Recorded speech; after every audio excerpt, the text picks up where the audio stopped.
Somos Boehringer Ingelheim Salud Animal. Sabemos que las vidas de los animales y las personas están interconectadas de formas profundas y complejas. Creemos que cuando los animales están saludables, las personas también lo están.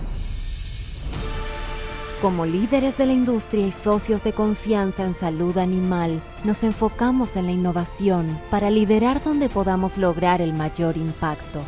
Con alcance global y presencia en todo el mundo, innovamos para abordar las necesidades médicas no cubiertas. Nos asociamos para desarrollar soluciones para las enfermedades del futuro y mejorar el bienestar. Creamos un futuro más saludable para los animales, las personas y nuestras comunidades.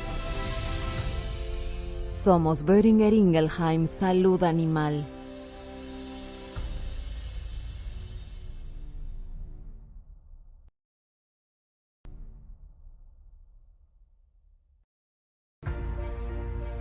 Somos Boehringer Ingelheim Salud Animal.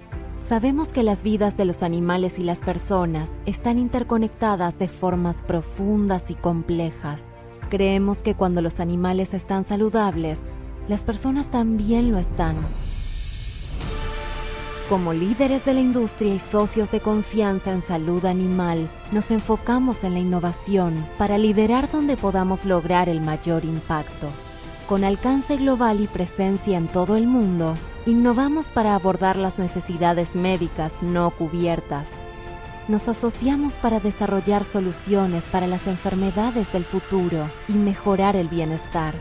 Creamos un futuro más saludable para los animales, las personas y nuestras comunidades. Somos Boehringer Ingelheim Salud Animal.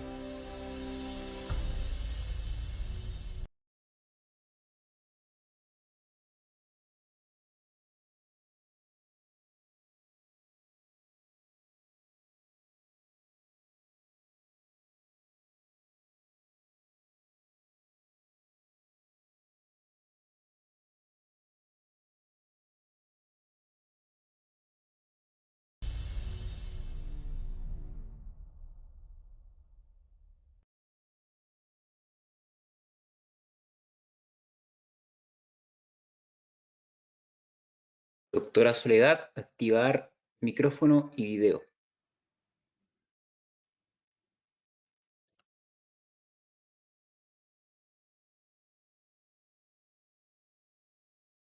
Adelante. Buenas tardes, estimados colegas. Gracias por conectarse el día de hoy. Mi nombre es Soledad Contreras, representante de ventas, soporte técnico del laboratorio Boehringer Ingelheim de la zona sur. Y junto a todo mi equipo de Boehringer, le damos un cordial bienvenido a todos. En este momento estamos reunidos para poder compartir con un gran panelista, que es el doctor Eddie Bustamante. Buenas tardes, doctor. ¿Cómo está usted? Hola, muy bien, muchas gracias por la invitación. Ansioso aquí para poder contarles algunas cosas relevantes en el mundo de la anestesiología y manejo del dolor en rumiantes sobre todo. Sí, muchas gracias. Gracias por aceptar nuestra invitación. Siempre es un gusto y un agrado tenerlo en estas presentaciones de alto nivel, ¿ya? Así que yo voy a comentarles un poquito a los chiquillos un poco de su currículum para que quien no lo conozcan, pero yo creo que todos lo conocen. El doctor Bustamante es médico veterinario, magíster y doctorados en ciencias biomédicas y veterinarias en Virginia Tech, Estados Unidos. Profesor asociado de anestesiología veterinaria en el Instituto de Ciencias Clínicas Veterinarias de la Universidad Austral de Chile.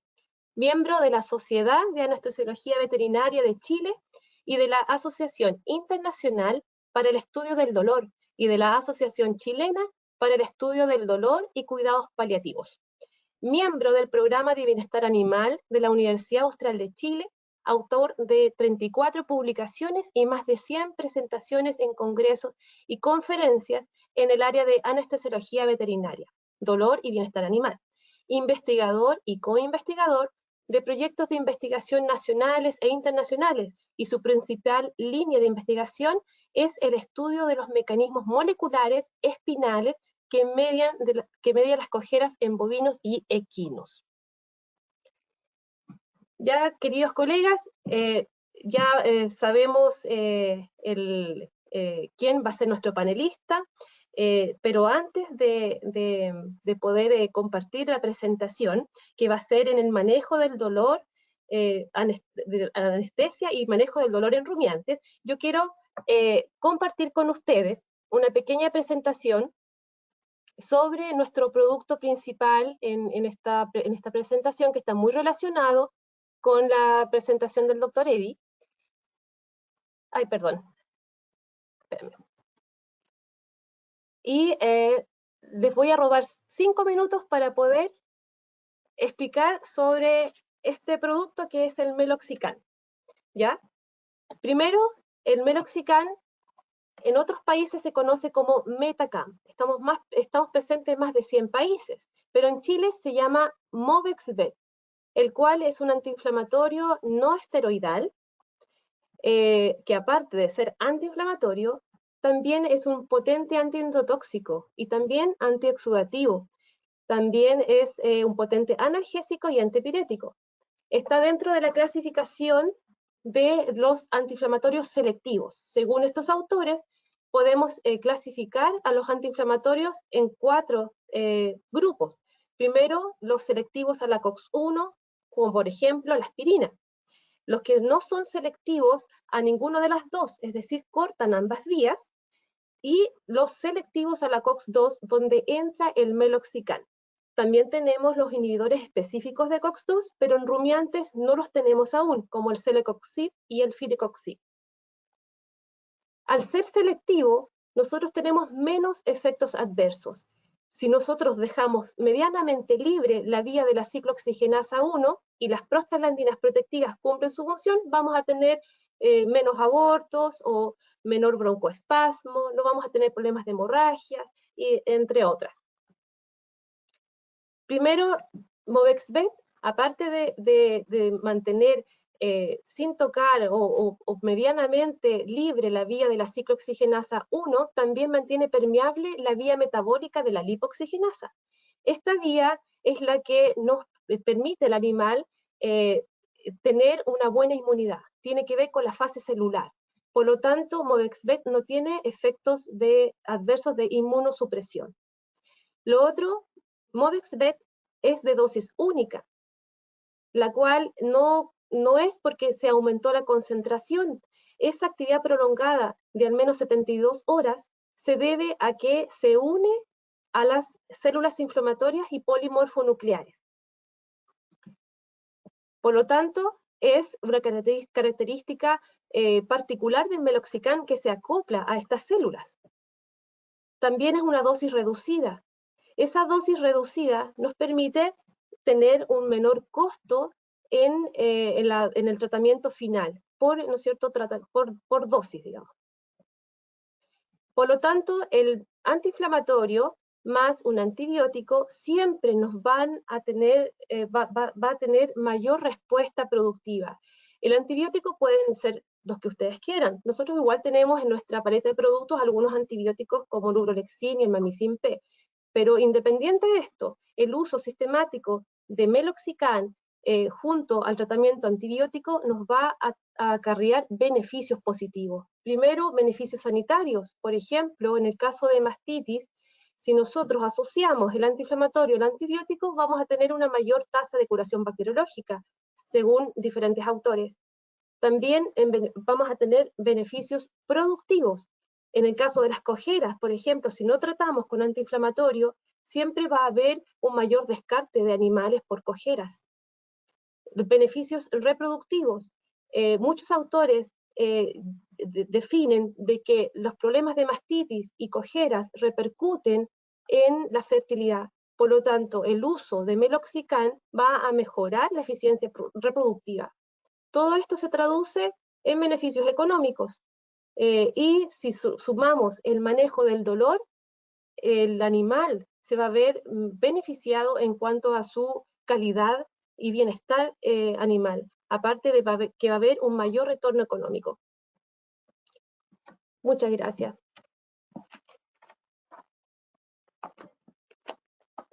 Bueno, ya sabemos las cualidades específicas del Meloxicam y ahora vamos a pasar a lo que veníamos, ¿no es cierto? Vamos a dejar al doctor Eddie Bustamante. Muchas gracias, doctor, por estar con nosotros, y dejamos esta clase magistral en este momento. Adelante, doctor. Muchas gracias, Soli. Vamos a Vale. ver cómo funciona esto. Debiéramos estar viendo todos la pantalla. Bueno, antes lo mencioné hace un ratito, pero nuevamente agradecer, por supuesto, por la invitación a Beringer, Ingelheim y tratar de conversar un tema que, si bien es cierto, lo hemos tocado en otras oportunidades, cada día que pasa y cada vez que uno va por ahí y conversa con productores, conversa con colegas, siempre siente que este tema cada vez toma una mayor relevancia, que tiene que ver con el manejo del dolor en los rumiantes. Y en esta oportunidad también tratamos de incorporar brevemente algunos aspectos anestesiológicos que, si bien es cierto, se relacionan directamente, muchas veces se tienden a manejar como entidades separadas. Entonces opté en esta oportunidad por tratar de asociar un poco ambas cosas en algunos aspectos, y esta es un poco la secuencia de eventos que vamos a ver hoy día, ¿no es cierto? Un poco de introducción, que es lo que estamos haciendo ahora, el tema de la definición de dolor que ustedes verán ha ido cambiando con el paso de los años y cambió recientemente, el primer año de la pandemia. Y el manejo analgésico en diversas situaciones, ya sea productivas, de enfermedad o asociadas a procesos productivos. Y particularmente me voy a centrar en estas que están aquí, pero también podemos conversar de otras si a alguna persona le interesa, ¿no es cierto?, durante la ronda de preguntas. Pero la verdad que todo esto en el tiempo acotado que tenemos puede ser un poco complejo. El desbotone, las claudicaciones, la mastitis y además el uso periparto de algunos antiinflamatorios no esteroidales, en particular, ¿no es cierto?, del meloxicam, como muy bien mencionó Soledad. Y finalmente, para terminar, algunos aspectos relevantes desde el punto de vista anestesiológico y cómo podemos ayudar nuestros procesos anestesiológicos con la utilización estratégica de algún antiinflamatorio no esteroidal. Así que dicho eso, vamos a comenzar. Bueno, este es un concepto que ustedes conocen muy bien, que es el concepto de una salud que hoy día está muy, muy en boga y se ha conversado latamente en muchos lugares, ¿no es cierto? El concepto de una salud lo manifestamos muy bien incluso durante la pandemia del coronavirus, por el origen, ¿no es cierto?, del virus SARS-CoV-2, donde este concepto salió a la palestra. A los que trabajamos en bienestar animal, también hablamos de un bienestar. Y el otro día conversábamos con Sole y conversábamos con muchos colegas que el bienestar no debiera ser puesto como un tema, el bienestar de los animales, ¿no es cierto?, sobre todo los animales destinados a producción láctea, no debiera ser incorporado como un punto independiente, sino que debiera ser considerado como un punto transversal que afecta a las diferentes etapas del ámbito productivo lechero. Por eso creo que es súper importante que hablemos también de un bienestar, no solo por eso, sino que porque además hoy día sabemos muy claramente que la relación humano-animal, o la relación entre los animales humanos y los animales no humanos, se basa en un concepto de bienestar, y por lo tanto, cuando nosotros como animales humanos, entregamos un muy buen bienestar a nuestros animales no humanos, también muchas veces nos sentimos en un mejor estado de bienestar. Así que no solamente es el concepto de una salud, sino que también el concepto de un bienestar. Y finalmente yo me permito muchas veces agregar este concepto de un dolor, porque efectivamente los que somos más viejos, cuando estudiábamos, lo veíamos casi como entidades muy separadas unas de otras, el dolor de los animales y el dolor de nosotros. Y hoy día sabemos que efectivamente son un componente básicamente similar en su origen, en su desarrollo, y no dudo equivocarme que también en algunas cosas de las manifestaciones clínicas asociadas a él. Así que se los menciono simplemente para que ustedes vean que todos estos conceptos tienden a ser intercalados y relacionarse unos con otros. Ahora, entrando en materia, a mí me gusta mucho esta diapositiva porque en el fondo expresa muchas veces lo que ocurre en un individuo desde el punto de vista fisiológico, ¿no es cierto?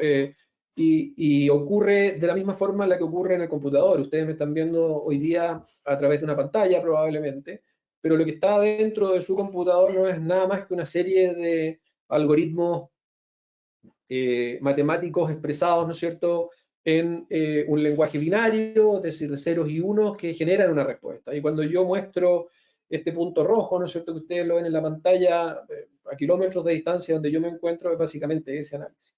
Y los seres vivos, en particular, se comportan muy similar a un computador, donde uno aprieta una tecla o aprieta la pantalla y obtiene una respuesta. Los individuos animales, humanos o no humanos, se comportan de una manera muy similar, ¿no es cierto?, donde tenemos estímulos ambientales muy claros y muy evidentes, ¿no es cierto?, que generan ya sea estímulos positivos o estímulos negativos, ¿no es cierto?, o incluso estímulos neutrales, o que no son tomados ni como positivos ni negativos, y generan en el animal o en el individuo una respuesta y una detección a partir de receptores que generalmente se asocian a los sentidos. Y esos sentidos generan, después de su procesamiento, una respuesta a partir de efectores que generan una respuesta fisiológica. Esto, voy a tomarme la licencia de hacer una pequeña raya aquí, ¿no es cierto?, genera que un individuo durante el día pueda pasar por experiencias que son positivas o por experiencias que son negativas durante el transcurso no solo de un día, sino que durante el transcurso de su vida. Los que somos más viejos comprenderán que en un momento dado, cuando nosotros estudiamos, probablemente este dibujo se cortaba ahí. Nosotros sabíamos que los animales eran capaces de elaborar una respuesta a partir de los estímulos ambientales que existían. Sin embargo, hoy día se han ido sumando cosas, como que el aprendizaje de estas respuestas lleva al desarrollo de emociones, de motivaciones, lo cual se explica, ¿no es cierto?, a través de un proceso cognitivo evidente de parte de los animales. Lo cual es sumamente interesante, porque pone a los animales no humanos dentro de un estándar diferente al que pensábamos nosotros hace 30 o 40 años atrás. El problema de nosotros, los animales humanos, entre comillas, no saber muchas veces identificar este tipo de respuestas asociadas a algún tipo de procedimiento que genere dolor en los animales. Y esta etapa, ¿no es cierto?, que yo les mencionaba de cognición, de emoción y motivación, es sumamente interesante porque estos dos trabajos del año 2019, uno, y del año 2020, del grupo particularmente de British Columbia en Canadá, demuestran que los animales pueden desarrollar componentes afectivos cuando son sometidos a procedimientos dolorosos. Y ellos hicieron dos trabajos extraordinarios, donde pusieron, ¿no es cierto?, este tipo de laberinto, si quisiéramos decirlo así, y con un pasillo central, y asociaron a un procedimiento doloroso de rutina, como es el de fotones, ciertas estructuras y objetivos identificables fácilmente por los animales, ¿no es cierto?, como son esos cuadrados rojos y esos triángulos azules. Y se dieron cuenta de que cuando los animales fueran o eran desbotonados en un lugar sin analgésico, cuando volvían a enfrentarse a ese lugar, ¿no es cierto?, optaban por acercarse o optaban por elegir básicamente aquel lugar en el cual no habían sido sometidos al procedimiento doloroso. Y más interesante aún, al año siguiente, el mismo grupo, con un sistema más o menos similar, no solamente permitían definir esto como condicionamiento, ¿no es cierto?, de hacia dónde podían ir los animales, sino que también que estos animales eran capaces de sentir empatía, si quisiéramos decirlo, por aquellos congéneres o pares de ellos que habían sido sometidos a un procedimiento doloroso, como podía ser este individuo que no había recibido analgésico versus este individuo que sí había recibido analgésico. Y un individuo que no sabía, generalmente se tendía a acercar más en una especie de buffering social o de amortiguamiento social del dolor, que es muy conocido en la mayoría de las especies, ¿no es cierto?, a aquel que manifestaba más signos dolorosos. Por lo tanto, estos conceptos que antiguamente no existían, como emoción, motivación y cognición, efectivamente se ven reflejados en la vida diaria y en los procedimientos de rutina que nosotros realizamos en los animales frecuentemente, en este caso terneras. Ahora, ¿cuál es la definición de dolor? La definición de dolor, bueno, muchos de ustedes la conocen, no es una definición transversal, pero una definición que organiza y que define, ¿no es cierto?, la Asociación Internacional para el Estudio del Dolor, que es una asociación transversal para todo tipo de animal. De hecho, tiene un origen en el ser humano, pero nosotros nos hemos ido incorporando cada vez más frecuentemente a esta asociación. Y define el dolor como una experiencia, esto cambió este año, el año pasado, perdón. Cambió levemente, pero dejan claro algunas cosas mucho más interesantes. Dice que el dolor es una experiencia sensitiva o emocional desagradable, que se asocia siempre o que parece a aquellas o recuerda a aquellas que se asocian a un daño real o potencial de los tejidos. Algunas cosas relevantes aquí, ¿no es cierto? En primer lugar, es una experiencia sensitiva, desagradable, ¿no es cierto? Y generalmente se asocia a un daño tisular. Muchos me dicen si es posible comparar el dolor entre dos individuos o entre dos especies animales o incluso entre dos animales. Y la verdad que es imposible hacer esa comparación, porque el dolor es siempre una experiencia personal, ¿no es cierto? Y esa experiencia personal se va a ver influenciada por varios factores, no solo biológicos, psicológicos y sociales, sino que también por experiencias previas productivas, por ejemplo, o procedimientos que nos tocan muy frecuentemente, de los que vamos a hablar un poquito más adelante. Otra cosa importante es que el dolor y la nocicepción son procesos diferentes. Si pudiéramos resumirlo de una forma un poco más sencilla, nosotros podríamos decir que el dolor es la manifestación conductual y consciente del proceso nociceptivo. Es decir, el proceso nociceptivo es el proceso fisiológico o fisiopatológico, como lo quieran decir, que genera un cuadro doloroso. Algo sumamente relevante para nosotros y que cada vez lo entendemos con mayor detalle. A través de las experiencias en la vida, los individuos aprenden el concepto de dolor. En el caso de nosotros es muy evidente, ¿no es cierto? En el caso de los animales también podemos saber que los animales son capaces de reconocer y de asociar procedimientos dolorosos o que hayan generado cierto grado de daño, incluso en su vida adulta.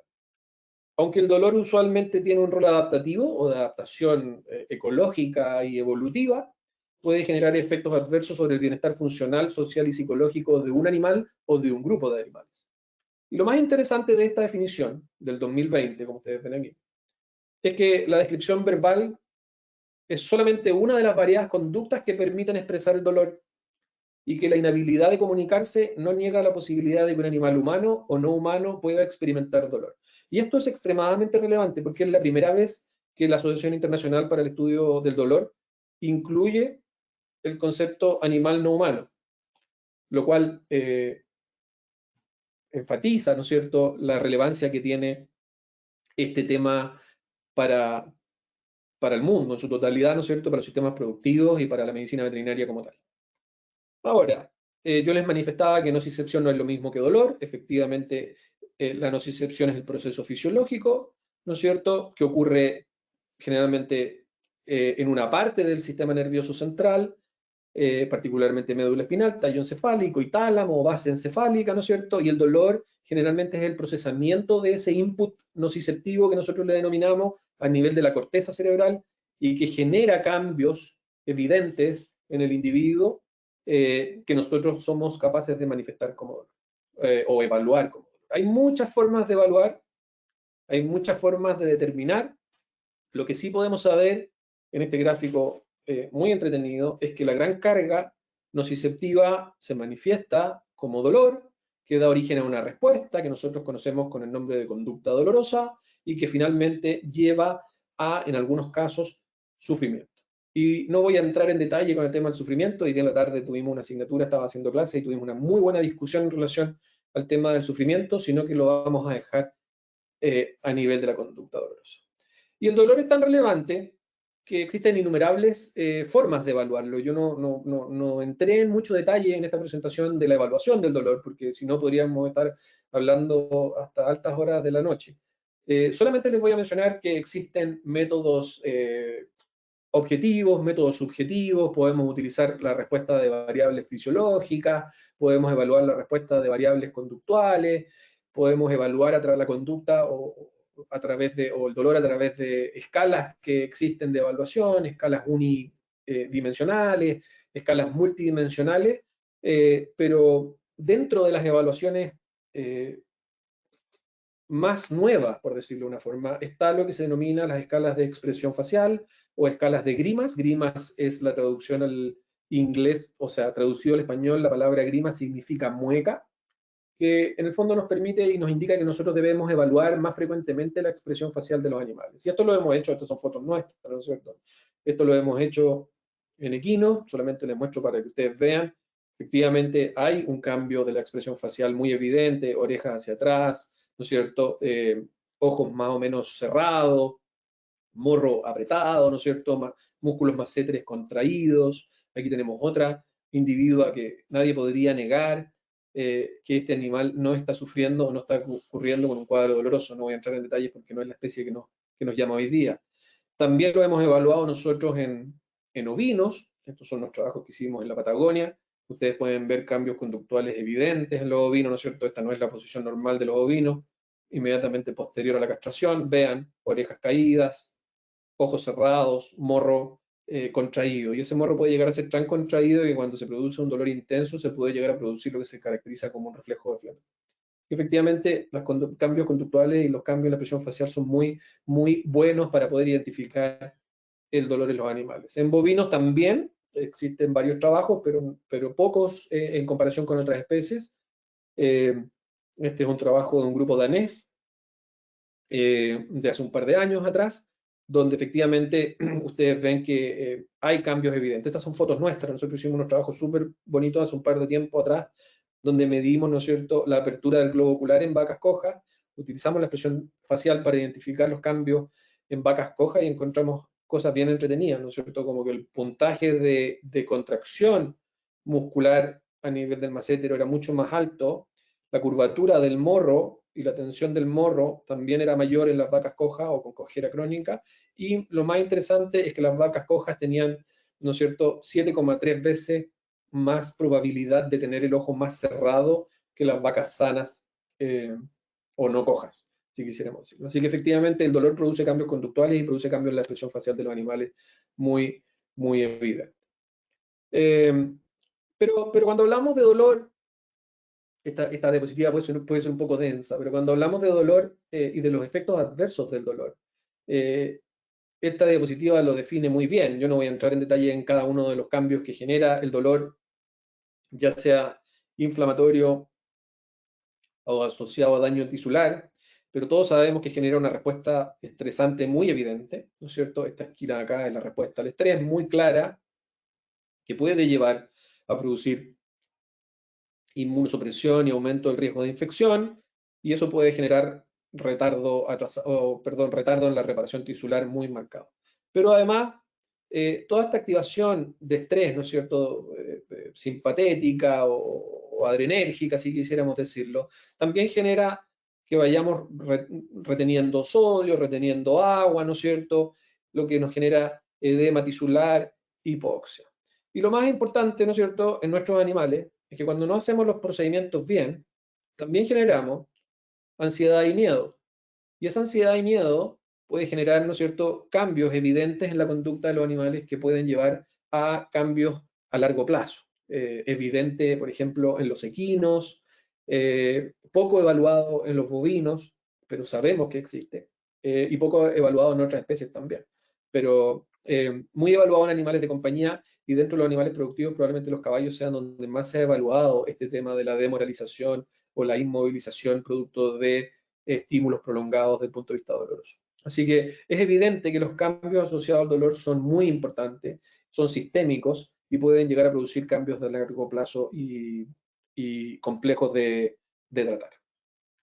Ahora, cuando hablamos por ejemplo, si ustedes ven esta imagen, ¿no es cierto? Ustedes ven lo mismo que habíamos visto antes desde un punto de vista esquemático, ¿no es cierto? Aquí está la periferia, la médula espinal, el cerebro, el tálamo y la corteza cerebral, ¿no es cierto? Si llegamos a la corteza, hablamos de dolor, si llegamos hasta el tálamo, hablamos de proceso nociceptivo. Pero cuando ustedes ven, ¿qué podemos hacer para tratar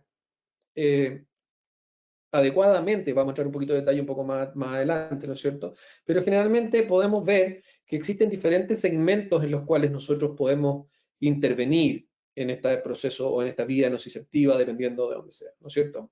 Pero lo más interesante de esto es que si ustedes ven aquí tenemos nuestro arsenal terapéutico, ¿no es cierto? Si ustedes ven qué cosas podemos usar, ustedes van a ver que efectivamente puede haber muchas como las que están ahí, pero en general hay algunas que pueden ser como los inhibidores de la COX-2 o los antiinflamatorios no esteroidales, que pueden tener un efecto principalmente en el lugar del origen de la lesión, que generalmente es periférico, ¿no es cierto? Pero también pueden tener cierto efecto a nivel espinal, a nivel central, ¿no es cierto? Disminuyendo el grado de inflamación. Efectivamente, los antiinflamatorios no esteroidales son relevantes en el tratamiento adecuado del procedimiento doloroso y particularmente de la estimulación nociceptiva.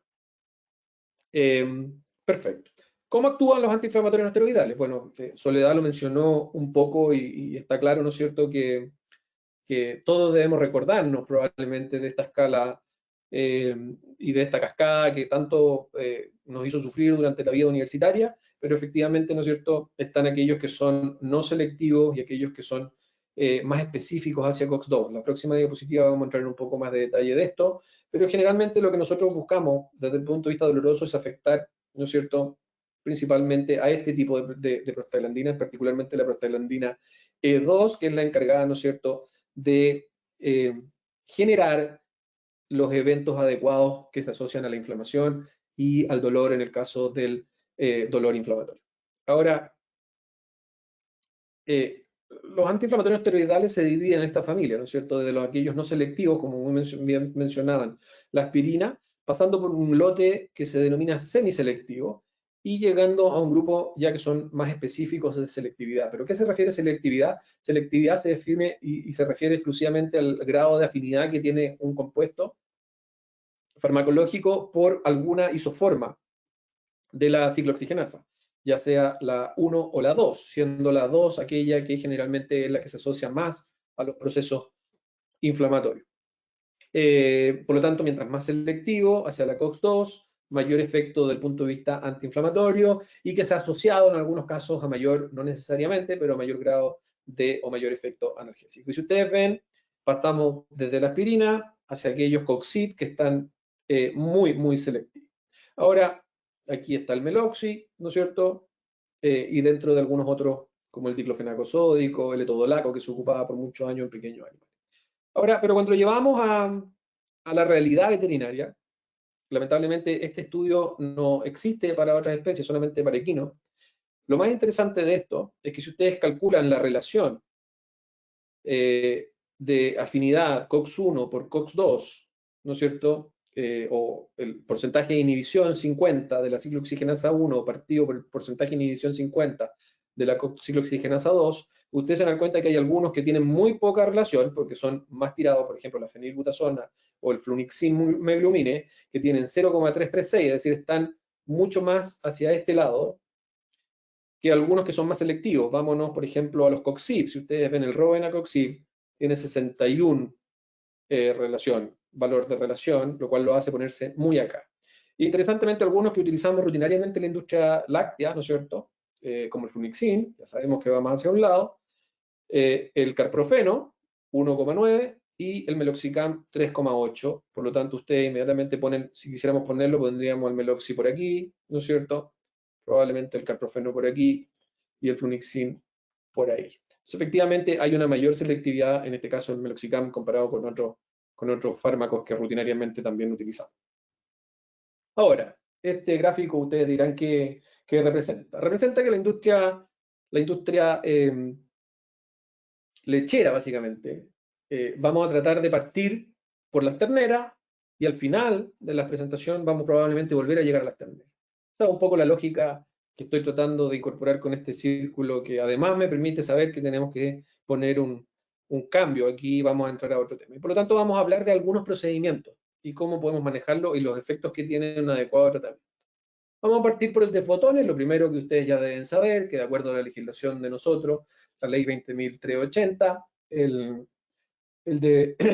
de fotones se debe realizar a la edad más tempranamente posible, debemos al menos administrar un analgésico, cualquiera sea, que son probablemente las dos estrategias más utilizadas, ¿no es cierto?, dentro del de fotones. Hay otras cosas que nos dice la ley que no viene en el momento utilizarla. Pero como la ley nos dice que debemos hacerlo a la edad más tempranamente posible, nosotros hace mucho tiempo ya estamos dejando de incentivar el uso de la palabra descorne, ¿no es cierto? Porque la eliminación del botón rudimentario o el botón córneo tiene que ser hecho cuando es un botón y cuando no se ha transformado o no ha empezado su proceso de desarrollo córneo que nosotros conocemos con el nombre de cacho. Por lo tanto, el primer gran cambio es que nosotros estamos fomentando el uso ya tradicionalmente de la palabra desbotón.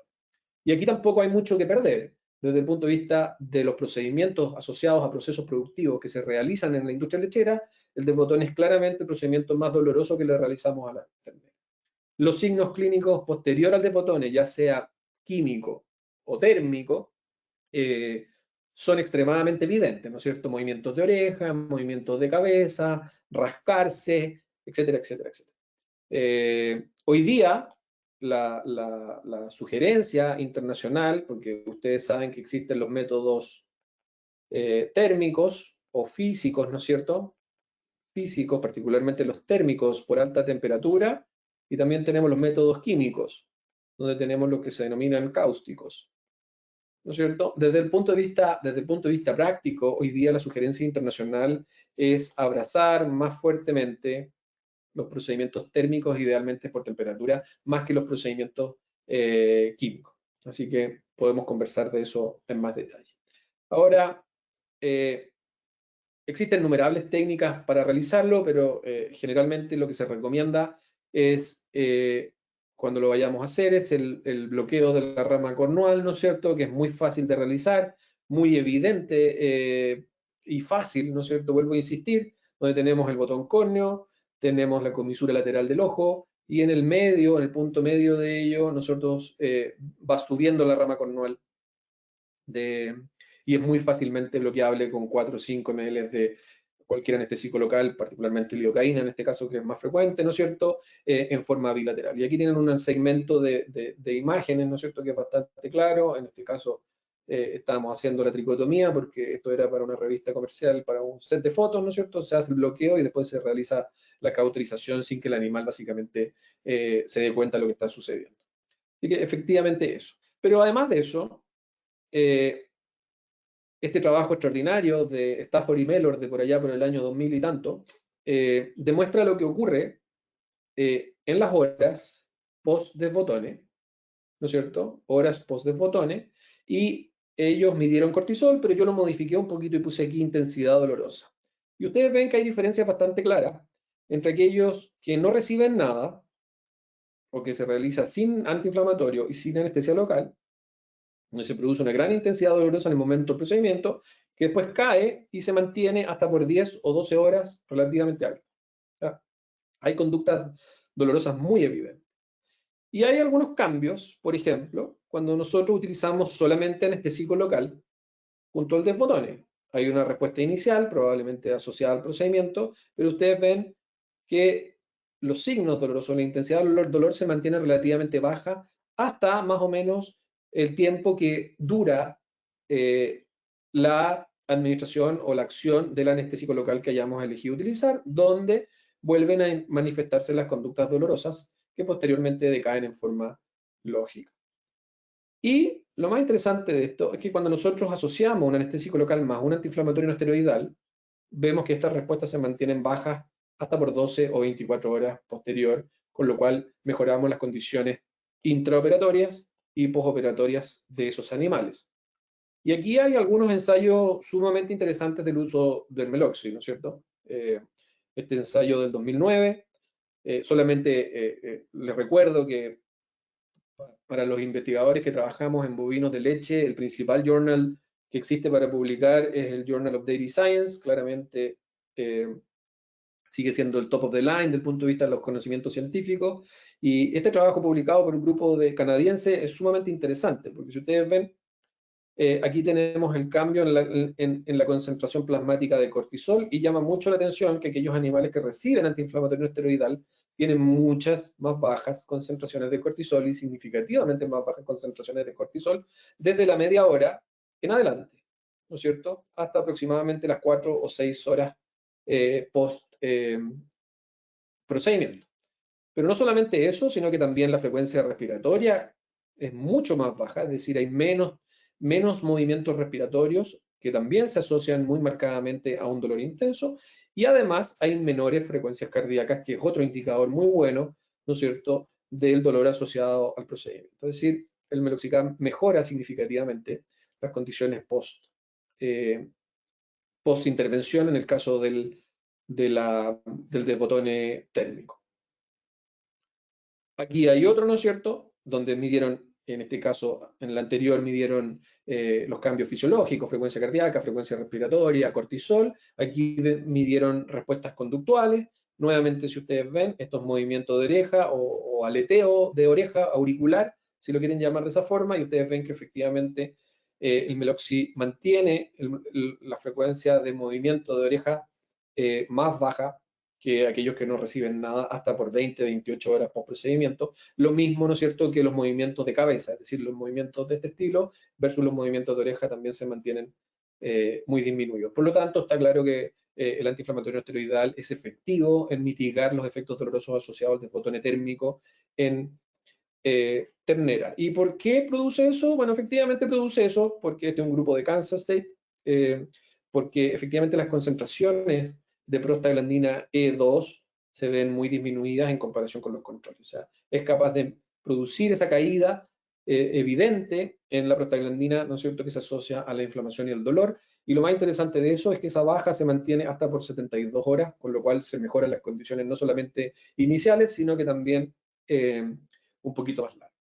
Y además encontré otro trabajo, que lo muestro siempre, es un trabajo en el New Zealand Veterinary Journal del año 2015, donde básicamente lo que hicieron fue desbotonar, comparar el efecto doloroso del desbotone realizado por médicos veterinarios comparado con el personal de los predios, ¿no es cierto?, con y sin analgésico. Y lo más interesante de esto es que aquellas terneras de hasta 6 semanas, entre 3 y 6 semanas, que fueron desbotonadas por el personal de la granja o del personal del predio, y que no recibieron analgesia, crecieron significativamente menos hasta por 15 días posterior, ¿no es cierto?, de aquellos que sí recibieron analgésico, en este caso meloxicam.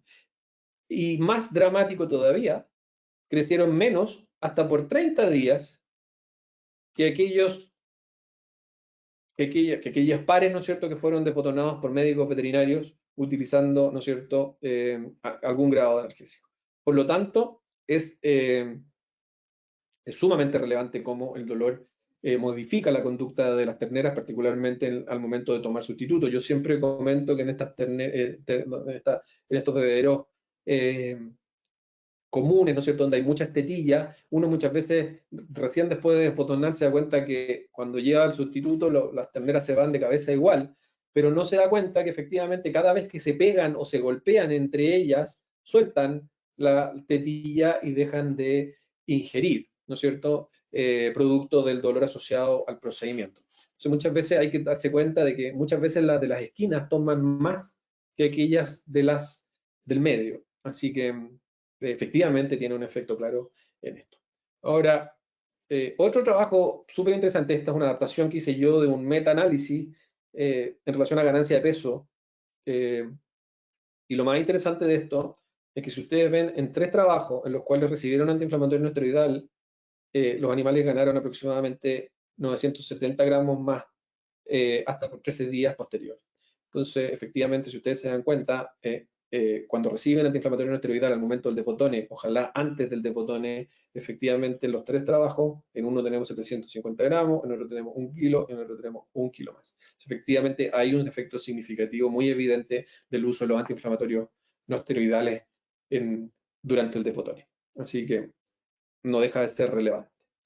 Pasemos a otro tema, pasemos a las claudicaciones, ¿no es cierto? Las claudicaciones, como ustedes saben, es uno de los problemas más relevantes, una de las causas de eliminación de animales más relevantes en nuestro medio, una de las 3 top sin lugar a dudas, no solamente aquí, sino que a nivel internacional también. Este documento y este diagrama hecho y sacado del manual del consorcio lechero es muy es muy relevante. Me hubiera encantado sí que el dolor estuviera un poco más grande, porque gran parte de las cosas que se generan aquí se asocian principalmente al dolor asociado a la claudicación, ¿no es cierto? Es muy evidente, ¿no es cierto? Pérdida de la producción de leche, pérdida de peso, problemas reproductivos, eliminación prematura, efectivamente, un set de efectos adversos, como ustedes conocen, asociados a la claudicación.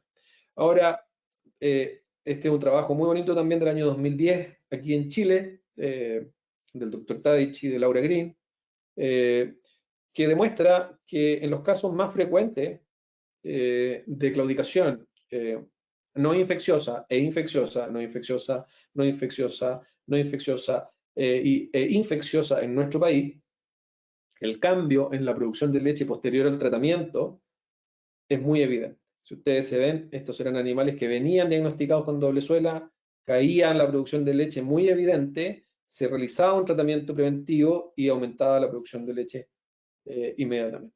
En la enfermedad de la línea blanca, que es una de las cosas más frecuentes que podemos encontrar como causa de claudicación en el sur de Chile, ustedes se dan cuenta, vean la caída en la producción hasta que se realiza el tratamiento y vean cómo sube la producción muy marcadamente mes a mes hasta llegar al quinto mes.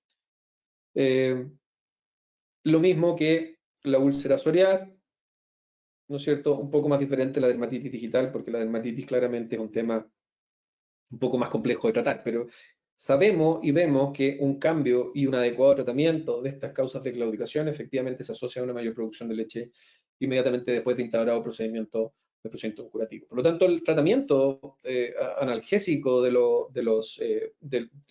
las causas de claudicación es muy evidente. Aquí tenemos un trabajo también del año 2013, donde evaluaron el efecto en meloxicam posterior a una cirugía de amputación de dedo, y ustedes ven que efectivamente el cortisol plasmático fue mucho menor, significativamente menor, ¿no es cierto?, con un efecto del tratamiento muy marcado, hasta por 7 días postquirúrgicos, si quisiéramos decirlo, con un pic muy relevante al primer día postquirúrgico.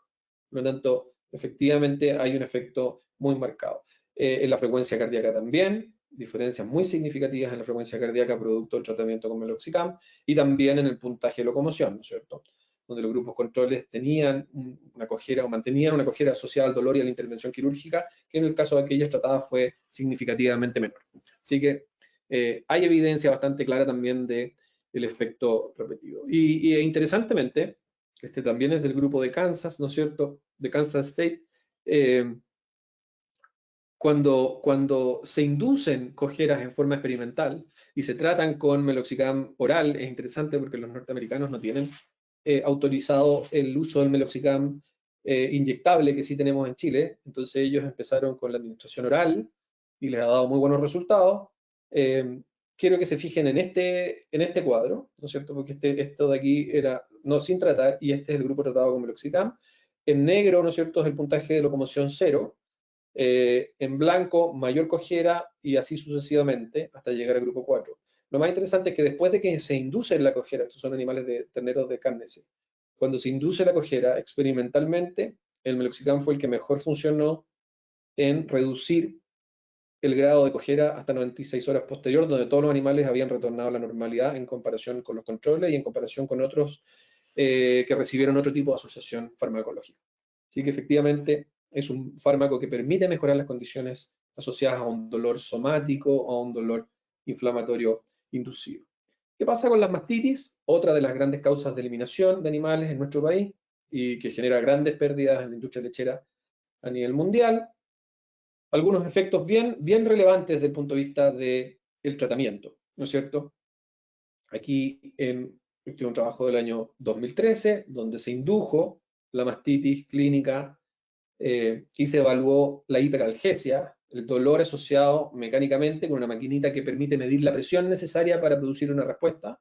Y ustedes ven que efectivamente el grupo que fue tratado con antiinflamatorio no esteroidal tuvo presiones mucho más altas que el grupo que no fue tratado. Por lo tanto, produce un efecto analgésico evidente en la glándula mamaria.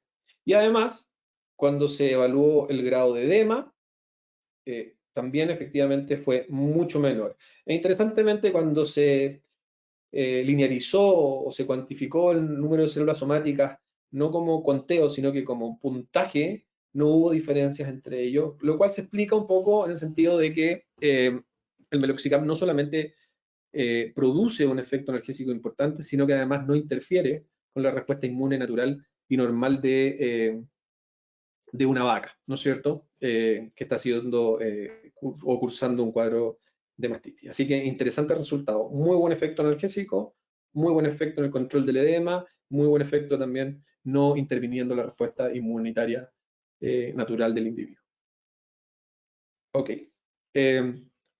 Y además de eso, todos sabemos que las mastitis producen, ¿no es cierto?, este es un trabajo del 2018, que las mastitis producen pérdidas económicas evidentes, y esas pérdidas económicas se pueden asociar a un montón de cosas, ¿no es cierto?, desde la pérdida de leche, pero también asociados a productos o alteraciones desde el punto de vista reproductivo. Y este es un trabajo muy entretenido, donde evaluaron algunos indicadores de eficiencia reproductiva, posterior a que las vacas habían hecho cuadros de mastitis y habían sido tratadas, ya sea con meloxi o sin meloxi. E interesantemente, hay diferencias muy marcadas en el número o la cantidad de inseminaciones para que la vaca se quede preñada, ¿no es cierto?, el número de inseminaciones por vaca, el lapso interparto, ¿no es cierto? Y lo más interesante, que a mí me llama mucho la atención, es que el porcentaje de vacas que fueron eliminadas por razones o por cuadros o por procesos reproductivos baja casi a la mitad, ¿no es cierto?, desde un 25% a un 12%. Entonces, esto hace años que ha llevado a la gente a pensar y ha llevado a los investigadores a pensar que no solamente el meloxicam, sino que algunos otros también, que los antiinflamatorios no esteroidales pueden tener un efecto bastante marcado en algunos aspectos asociados al periparto y a los aspectos reproductivos, que los voy a mencionar un poquito más adelante. Pero aquí también hay otro trabajo del año 2016, ¿no es cierto?, muy parecido al anterior, pero efectivamente si ustedes ven la proporción de vacas que repiten entre 18 y 24 días posterior al episodio, ¿no es cierto?, es mucho menor en aquellas que reciben antiinflamatorio no esteroidal en comparación con aquellas que no reciben, ¿no es cierto? Efectivamente, hay un efecto muy marcado del tratamiento de antiinflamatorios no esteroidales asociados a los aspectos reproductivos en vacas que incluso cursaban con mastitis. Entonces, todos estos hallazgos han hecho pensar que efectivamente puede haber, o que podría haber, un efecto bastante claro de la administración de los antiinflamatorios esteroidales en el periodo periparto. Y en diferentes carriles o en diferentes niveles, ¿no es cierto? Porque sabemos hoy día que en el periodo de transición, como ustedes conocen, ¿no es cierto?, esos 21 días antes del parto, esos 21 días posteriores al parto, se desencadenan una tremenda cantidad de cambios, no solamente conductuales, que permiten predecir el desarrollo de enfermedades, sino además cambios en la movilización grasa, ¿no es cierto?, en la actividad de las vacas, pero particularmente en la movilización grasa, y esa movilización grasa nosotros hemos demostrado que se genera y se asocia también a un cuadro proinflamatorio. Y ese cuadro proinflamatorio puede facilitar el desarrollo de enfermedades postparto si no lo tratamos muy bien. Y además disminuye, ¿no es cierto?, la capacidad productiva de una vaca cuando es demasiado en el periodo postparto. Entonces, efectivamente, todos esos hallazgos, más los que yo les mencionaba anteriormente, han llevado a diversos investigadores a evaluar qué es lo que sucede si nosotros empezamos a administrar o a mejorar las condiciones inflamatorias sistémicas, entre comillas, durante el periodo periparto, el periodo de transición. Y aquí hay ensayos muy interesantes. Este es un ensayo del año 2018, donde ustedes ven el efecto de la administración de meloxicam sobre la conducta, la salud y la producción en vacas lecheras.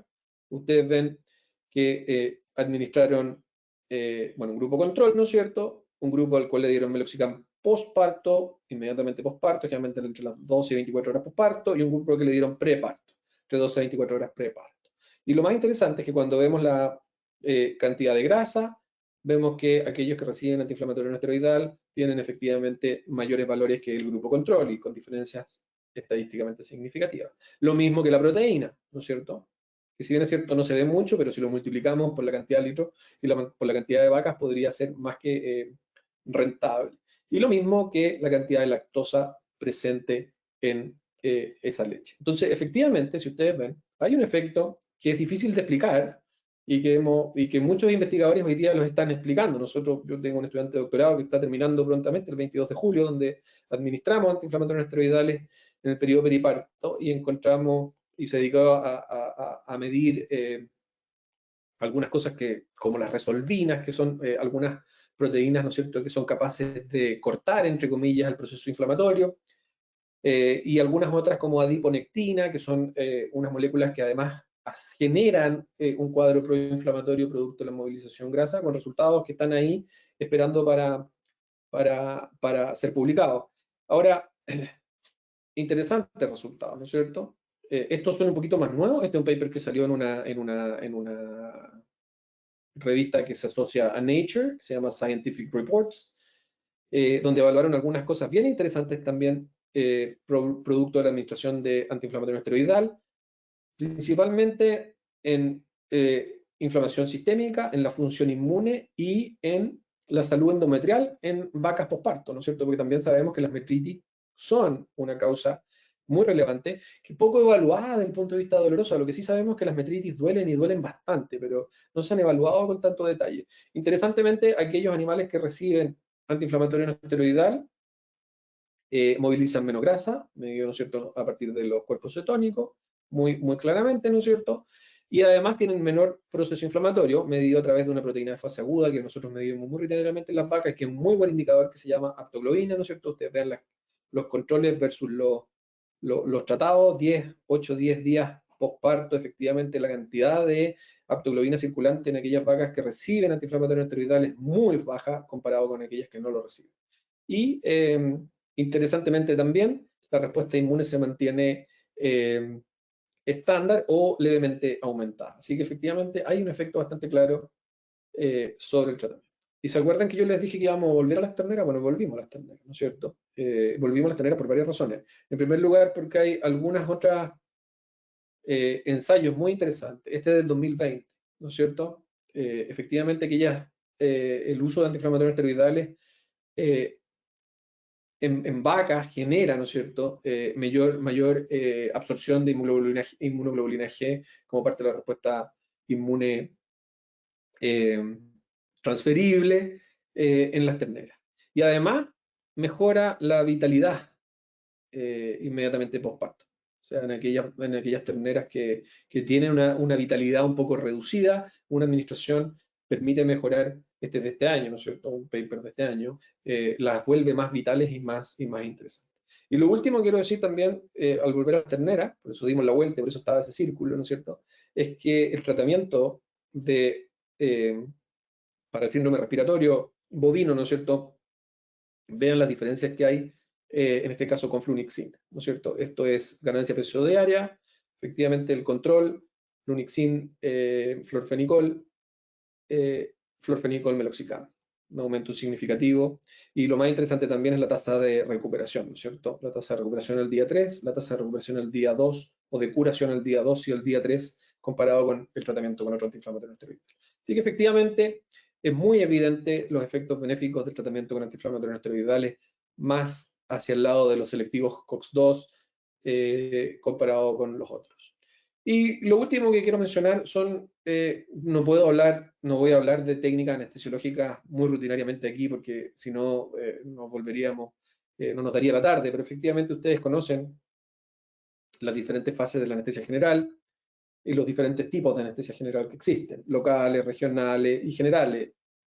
En bovinos en general, nosotros mucho nos quedamos básicamente con esta columna de aquí o esta columna de aquí, ¿no es cierto? Es poco lo que hacemos la columna del lado derecho. Así que efectivamente estas dos técnicas. Pero muchas veces también hacemos sedaciones profundas, o sedaciones las asociamos con algún tipo de anestésico general para producir algún grado de relajación durante el procedimiento quirúrgico, en el cual utilizamos la anestesia legional o locorregional como base para nuestro procedimiento quirúrgico, ¿no es cierto? Aquí ustedes ven diferentes técnicas quirúrgicas para laparotomías, ¿no es cierto?, para vertebrales proximales, para vertebrales distales, ¿no es cierto?, y la muy utilizada, ¿no es cierto?, anestesia al flanco, ya sea sobre la incisión o como 7 invertido. Cualquiera de las técnicas que nosotros utilicemos para realizar un procedimiento ya sea quirúrgico, como en este caso, ¿no es cierto?, una laparotomía, o lo que se asocia a esa laparotomía, nosotros debiéramos siempre asociarlo a algún grado de analgésico. Si nosotros vamos a la anestesia general, ustedes ven que tenemos que buscar cualquiera de estas diferentes cosas. Entonces, si hacemos anestesia local o anestesia loco-regional, no nos olvidemos que debiéramos buscar también siempre mantener cierto grado de analgesia.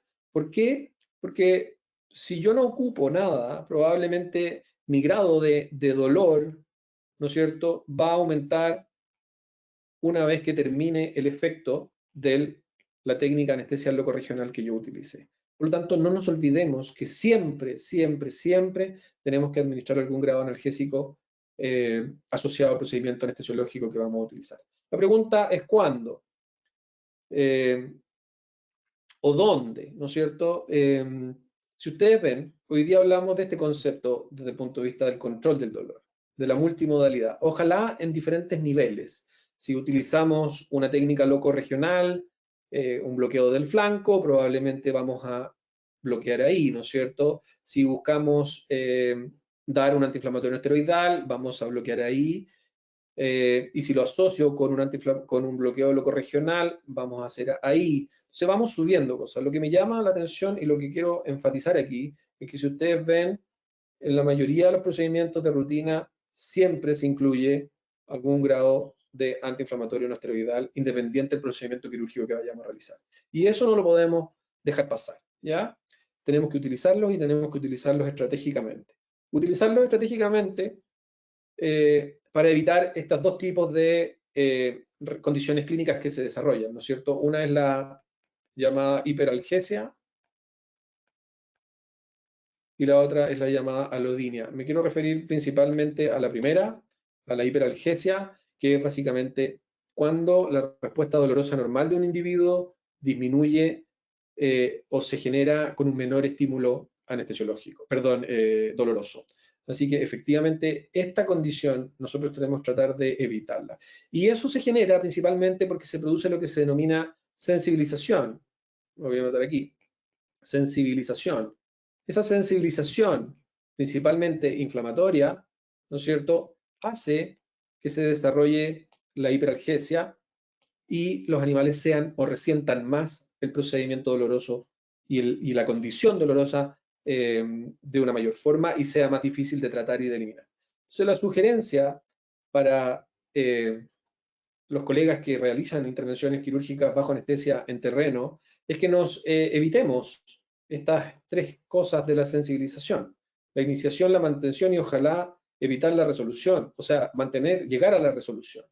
Evitamos la iniciación utilizando lo que se denomina técnicas de analgesia anticipada muy breve, es decir, de repente, lo voy a mostrar en la próxima diapositiva. La mantención, podemos utilizar lo que se denomina analgesia anticipada bien realizada, donde podemos cortar las dos cosas. E idealmente nosotros debiéramos utilizar técnicas de lo que se denomina analgesia preventiva, que permite evitar cualquiera de estas tres fases de la sensibilización que generan la hiperalgesia. Y además van a trabajar más tranquilos y les va a facilitar 100% la vida a sus procedimientos quirúrgicos, ¿no es cierto? Entonces lo que buscamos básicamente es esto. Voy a ir a la respuesta normal, ¿no es cierto? Si yo tengo la duración de cirugía en verde, tengo mi estimulación nociceptiva y tengo mi dolor, ustedes van a ver que se van a comportar de una forma muy parecida, ¿cierto? Si yo hago lo que tradicionalmente se hace, que es solo administrar analgesia postquirúrgica, ¿no es cierto? Ustedes van a ver que, claro, efectivamente voy a bajar la estimulación, pero después de un rato esa estimulación va a volver y esto se va a traducir en dolor. Si yo hago analgesia preventiva, esta de aquí, idealmente, es decir, doy algo previo, hago mi bloqueo anestesiológico local previo y hago mi procedimiento, efectivamente voy a tener una hipersensibilidad que va a ser mucho más lenta. Y si yo hago analgesia pre y postquirúrgica, es decir, sumo esto con esto, probablemente tenga muy poca posibilidad de que se desarrollen los cuadros de hipersensibilidad. Entonces, mi consejo para los colegas es hagan sigan haciendo lo que están haciendo, con sus técnicas de anestesia loco regional, muy bien evaluadas, muy bien mantenidas, ¿no es cierto? Pero adicionemos a nuestros procedimientos antiinflamatorios no esteroidales en forma estratégica. Y la forma estratégica es generalmente antes del procedimiento.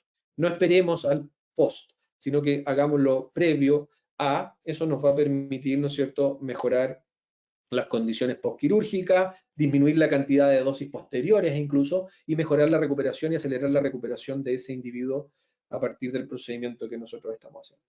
Así que eso es lo único que quiero tocar de esto, porque si no podríamos hablar mucho rato más. Creo que estoy en la hora.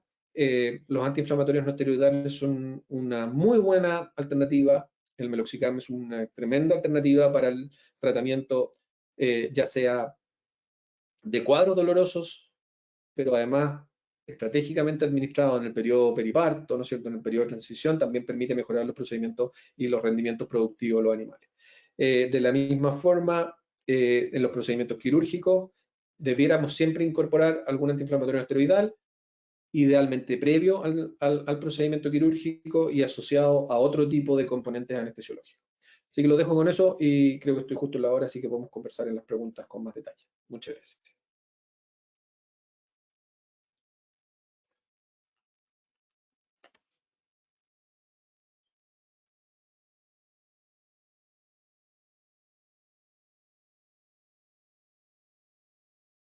Doctora Soledad, activar su cámara y micrófono. Muchas gracias, doctor, por su tremenda presentación. En realidad estoy impactada de tanta maravilla. Ya anoté aquí, estuve tomando apuntes, pero que mis colegas igual están con muchas dudas, con muchas consultas. Vamos a seleccionar algunas y yo se las voy a comentar, doctor. Ya, esperen un poquito, téngame paciencia, porque aquí vamos con la primera. Dice, buenas tardes, mi consulta es ¿por qué recomienda en el desbotone de terneras la técnica en base a temperatura en lugar de química, como es el caso de la pasta Hornex? Esa es una pregunta. Sí, sí, es una súper buena pregunta. Lo que sucede básicamente, me encantaría poder dibujar. ¿Puedo volver a compartir mi pantalla? Por supuesto, ahí vamos. Todo es Ahí posible. vamos. Si no es mucha la molestia.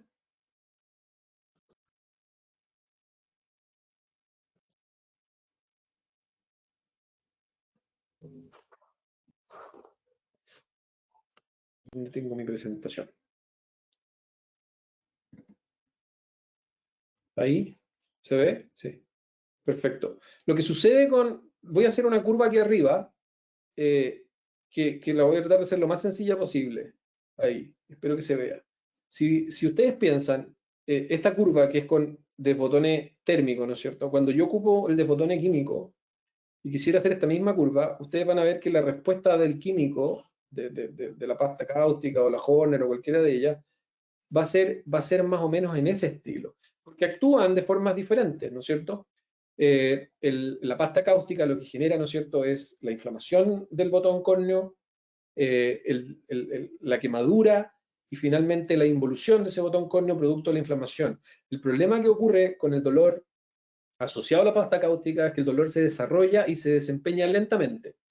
Y comienza probablemente de forma inofensiva, es mucho más fácil para el operador, pero una vez que se empieza a desarrollar ese proceso inflamatorio, ¿no es cierto?, ese botón empieza a exudar, ese exudado empieza a correr, muchas veces incluso se empieza a producir quemaduras en la cara de los terneros, y desde el punto de vista doloroso, el pic doloroso posterior a las pastas cáusticas generalmente no se produce a las 2 o a las 4 o a las 6 horas como en el caso de los térmicos, sino que se produce incluso 12 o 24 horas posterior, y por lo tanto es mucho más difícil de reducir y de controlar ese dolor postoperatorio. Ahora, en nuestro país no existe ninguna normativa, ninguna legislación que diga que nosotros debiéramos ocupar uno sobre otro.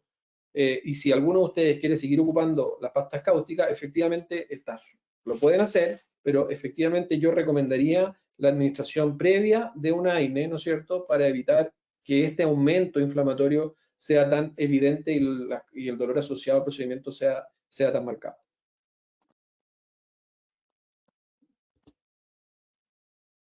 Ya dejé de compartir. Muchas gracias, doctor. Acá tenemos un siguiente comentario pregunta en realidad, que dice: he escuchado que muchos doctores dicen que los bovinos son animales rústicos y grandes, y por ende tienen un umbral del dolor más alto. Es así que muchas veces tienen menos cuidado, entre comillas, en la manipulación y en los procedimientos que realizan ellos. ¿Qué tan cierto es esto? ¿Qué sienten menos dolor, por así decirlo? Esa es la consulta. Esa es una súper buena pregunta. La verdad es que no hay animales que sean más estoicos que otros frente al dolor. Esa es algo que muchas veces se subentiende de una forma difícil de comprender. Lo que sucede es que diferentes especies manifiestan sus conductas dolorosas de formas diferentes. Y esto tiene un componente, yo siempre lo explico de la siguiente forma, esto tiene un componente evolutivo muy, muy evidente, ¿no es cierto? En el caso de los bovinos. Voy a hacer la comparación con los caballos. En el caso de los caballos están hechos para correr hacia adelante, ¿no es cierto? Si los caballos les duele algo o se sienten predados por algo, se sienten amenazados, van a correr y el que me quiera predar, que me agarre. El caso de los bovinos evolutivamente es diferente, ¿no es cierto? De hecho, por eso desarrollaron un rumen tan grande, porque siempre fueron animales de presa desde su origen, un poco más lentos, ¿no es cierto? Con otras condiciones y con otras características. Los animales de presa, como los bovinos, miraban, veían si habían predadores, salían rápidamente, comían todo lo que podían comer y volvían a su zona de protección a rumiar, ¿no es cierto?, y a desarrollar su actividad. Eso ha hecho que a partir de los años también sean capaces de enmascarar ciertas conductas dolorosas. ¿Por qué? Porque en la naturaleza y evolutivamente aquel animal que demuestra cierto grado de vulneración o vulnerabilidad frente a un predador tiende a ser predado más frecuentemente. Por lo tanto, esas especies de animales como los bovinos tienden a enmascarar mucho ciertos grados de debilidad, y el dolor ciertamente es una conducta que denota cierto grado de debilidad frente a la predación. Por lo tanto, no es que no sufran cuadros dolorosos, es simplemente que lo enmascaran muy bien y que nosotros muchas veces también somos poco hábiles en poder identificar cuáles son esos cambios evidentes. Eso ha llevado, como muy bien preguntan, eso ha llevado a que muchas veces exista la creencia popular de que los animales, particularmente los bovinos, son animales más estoicos y que no cursan cuadros dolorosos de la misma forma que otras especies. De hecho, uno de los ejemplos más tradicionales que ponen los colegas es con los que yo converso y que tenemos estas mismas preguntas. No, doctor, yo hago una cesárea de tal forma y a los 5 minutos el bovino o la vaca está parada comiendo al lado. Ah, súper bien. Pues. Efectivamente, esa vaca está enmascarando su cuadro doloroso con tal de evitar, ¿no es cierto?, mostrar cierto grado de complicación o de debilidad frente a un potencial predador o frente a una situación de riesgo. No es que no esté cursando con el cuadro doloroso, son mucho menos evidentes en la demostración de los signos, y ahí es donde nosotros tenemos que aprender a identificar esos signos. Eso es una cosa, y la otra es la estrategia que nosotros asumimos en el área de bienestar, que es muchas veces, que es no antropomorfizar el estado doloroso, es decir, no subir al animal al nivel del nuestro, pero sí ponernos nosotros en la situación de que nos hicieran un procedimiento similar al que le están haciendo al animal. Y en esos casos yo le diría que gran parte de las personas entiende muy bien que frente a ciertas condiciones o frente a ciertas intervenciones, lo mínimo que podemos hacer es mitigar ese cuadro doloroso, ya sea a partir de técnicas anestésicas o de la administración de agentes analgésicos como los antiinflamatorios no esteroidales. Creo que esas son las herramientas que tenemos. Si ustedes me preguntan a dónde poner las fichas, yo las fichas las coloco hoy día en mejorar las condiciones de identificación y en la educación de la población para tratar de evitar que se vayan propagando estas creencias como las que menciona la persona en la pregunta.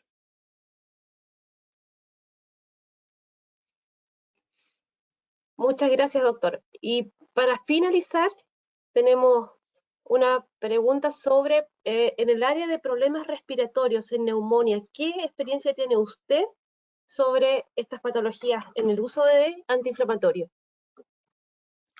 Tengo varias. Lo voy a plantear no del punto de vista resolutivo, es decir, no del tratamiento propiamente tal médico antibiótico, pero sí las neumonias, en general en las terneras y en los terneros, son cuadros que son, aunque la gente no lo considere muy evidente, son cuadros dolorosos y generan un grado de dolor súper intenso, ya sea pleural, porque muchas veces van asociados a algún grado de asociación con la pleura, que es más doloroso todavía, o lobular también, ¿no es cierto?, en que generan estimulación nociceptiva intensa. Una vez estábamos haciendo una capacitación en un predio por aquí cerca de Valdivia, y efectivamente habían terneras que tenían cuadros respiratorios evidentes, ¿no es cierto?, que a la ocultación se escuchaban evidentemente y que estaban diagnosticados ya y estaban con tratamiento antibiótico. Sin embargo, estaban muy deprimidas las terneras y de hecho pensaban que efectivamente no había dado solución el tratamiento instaurado desde el punto de vista antibiótico, creo que. Impresionantemente le dimos antiinflamatorio no esteroidal y a los 10-15 minutos estaban todas las terneras mucho más activas, de pie e interactuando con sus pares. Así que efectivamente el uso estratégico de antiinflamatorio no esteroidal en cualquier cuadro respiratorio asociado ya sea a un antibiótico, al tratamiento que se corresponda, es una parte esencial del éxito del tratamiento. No es solo administrar un antibiótico si son neumonias bacterianas y dejar de lado el antiinflamatorio no esteroidal, porque efectivamente vamos a progresar, pero vamos a progresar más lento, o vamos a dejar de lado otra parte importante que es la del tratamiento del dolor asociado. Y recuperaciones más rápidas, sin lugar a duda, dan origen a mayor éxito y mayor tasa de todo lo que corresponde desde el punto de vista productivo en esas terneras. Así que es fundamental el uso del control del dolor en esos cuadros respiratorios. Buenísimo, doctor. Yo hablo de mi ignorancia, pero en estos casos de neumonía en ternero, ahí aplicar un antiinflamatorio mucho más selectivo es mejor.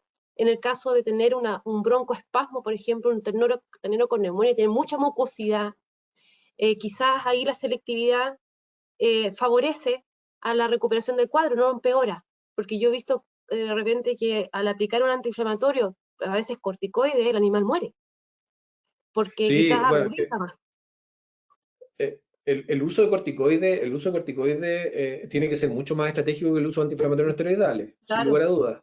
Mm. Y efectivamente muchas veces sobre reaccionamos en algunos cuadros inflamatorios donde está bien la utilización de corticosteroides, pero sin embargo debiera ser una etapa un poquito más tardía o una selección o una especificación para ciertos cuadros muy agudos que ya tienen cierto grado de compromiso vital importante. Si los signos de cuadro respiratorio son iniciales, siempre nos vamos a beneficiar de un antiinflamatorio no esteroidal.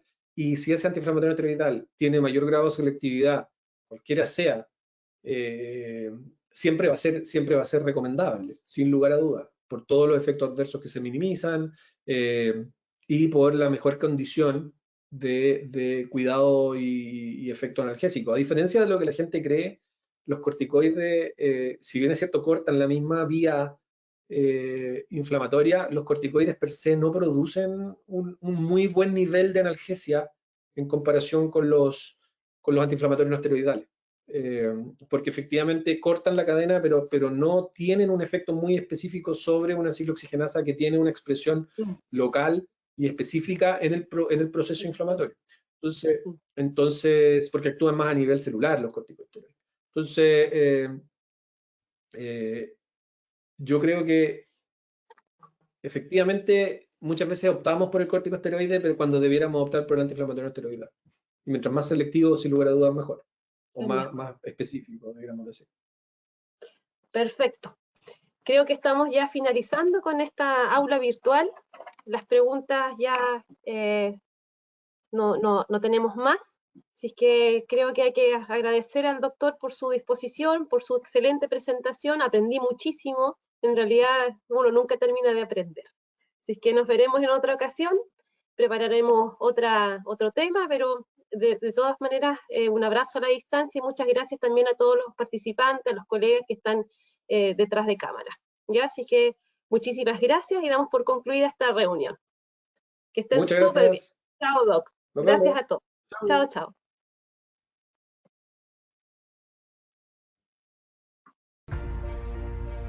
Somos Boehringer Ingelheim, Salud Animal. Sabemos que las vidas de los animales y las personas están interconectadas de formas profundas y complejas. Creemos que cuando los animales están saludables, las personas también lo están. Como líderes de la industria y socios de confianza en salud animal, nos enfocamos en la innovación para liderar donde podamos lograr el mayor impacto.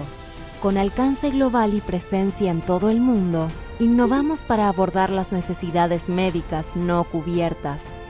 Nos asociamos para desarrollar soluciones para las enfermedades del futuro y mejorar el bienestar. Creamos un futuro más saludable para los animales, las personas y nuestras comunidades. Somos Boehringer Ingelheim Salud Animal.